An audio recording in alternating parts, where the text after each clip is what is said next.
रंजन,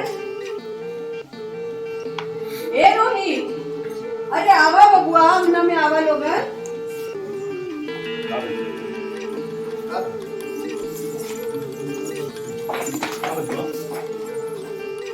देखा बेटा, अब घरे बैठला से काम ना चले, ये दिन भी तक टाइम ना लगेगा। इस सब में बहुत काम होगा। अब मान ला कि खाए पिए के कच्चा सामान बरसी के एक दिन पहले वो आ जाए, पलंग, बर्तन, बिछावन, ये सब तो लिया जा सकेगा। हाँ बुआ जी, कल सब शुरू कर लो। हाँ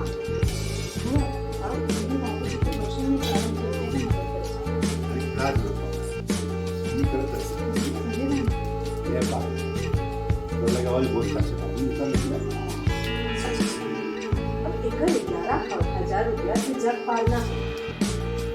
एक रघु तो कहा ना, हर बेटी के फर्ज होता है।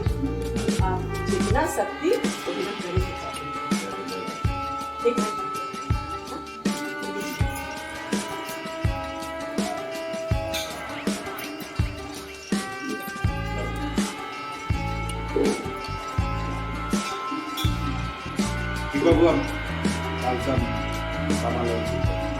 कल ओके